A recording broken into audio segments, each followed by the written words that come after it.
آج social media کے دور میں میمز بنانا، مذاق اڑانا اور ٹرولنگ کرنا یہ معمول بن چکے ہیں، لیکن قرآن وہ ہمیں ایک عظیم اخلاقی اصول سکھاتا ہے۔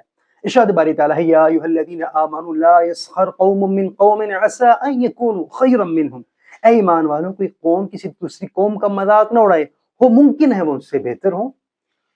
اسلام نہ صرف ہمیں مذاق اڑانے سے روکتا ہے بلکہ ہمیں یہ احساس دلاتا ہے کہ جس شخص کو آپ مذاق کا نشانہ بنا رہے ہو سکتا ہے اللہ کی بارگاہ میں وہ آپ سے کہیں زیادہ محبوب ہو۔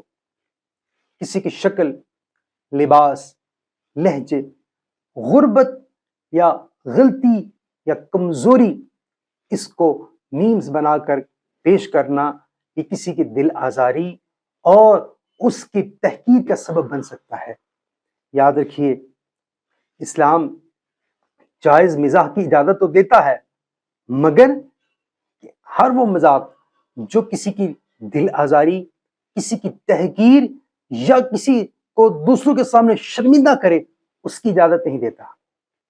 ہر وہ تفریح جو کسی انسان کے آنسو، عزت کی قیمت پر ہو، قرآن کبھی اس کی اجازت نہیں دیتا۔ فلا يتدبرون القرآن